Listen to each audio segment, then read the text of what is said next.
story of Jesus Christ here. And at the top, there is a cross, a very special one. Inside the cross, there's a capsule. And in this capsule is a little piece of cloth, and there are some drops of the blood of Christ. But it's not normal blood, it is the wine during the Mass. Do we know how it came to be obtained in the first place? Because that's always a fascinating story of how the relic makes its way to a church or into a piece of artwork. About in the year 1260 or 70, a pastor put the cup with wine for the so-called elevations, and he dropped something from the wine. And this is the beginning of this story. And Tilman Riemenschneider formed his altar around this cross.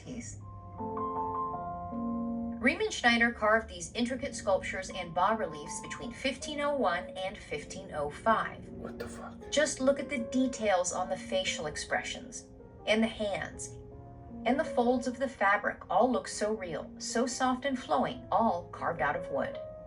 And we know that Riemenschneider created this masterpiece specifically for Rothenburg because of a wonderfully curious detail. As you know, in a lot of Christian art, they will take a biblical story but put it into the context of the town where the artwork will be displayed. So in this case, do we have Jesus making a procession into Jerusalem or into Rothenburg? Mm-hmm. I think the people of Rothenburg of the Tauber, they didn't know how the historical Jerusalem looks like, and Tilman Riemenschneider, who comes from Würzburg, didn't know that too.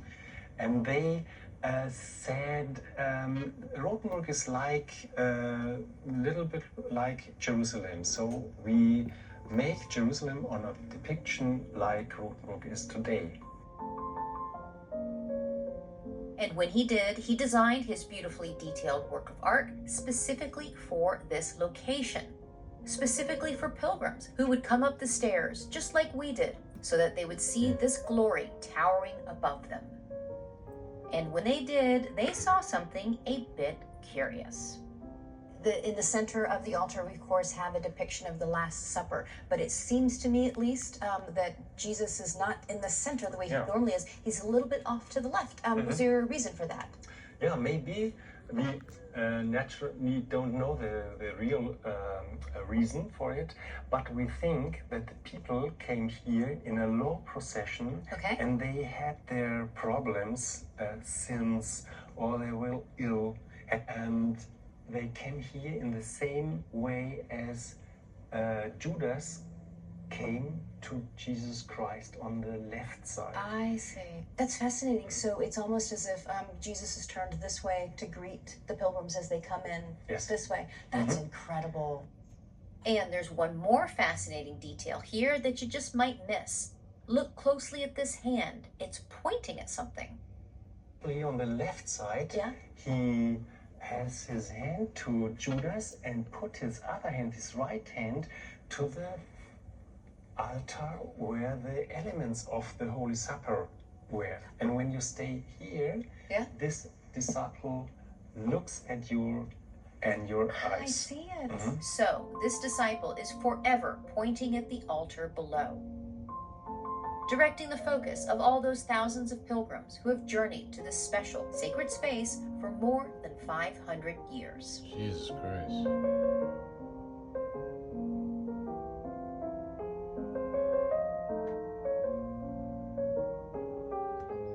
Next, we go from this beautiful high Gothic church to this incredible medieval monastery. Remember the Küchenmeister title we learned about earlier? No. The master of the kitchen who became the master or mayor of the town? Well, a 13th century Küchenmeister established this peaceful monastery in the year 1258. Today, it is the Rothenburg Museum, full of wonderful curiosities.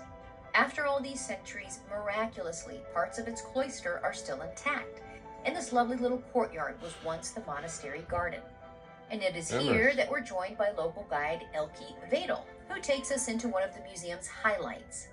This is believed to be Germany's oldest and largest preserved monastery kitchen. A kitchen any Kuchenmeister would be proud of. This might be the largest kitchen I have ever seen. For starters, this giant medieval rotisserie is large enough for a serious barbecue, but Some things haven't changed.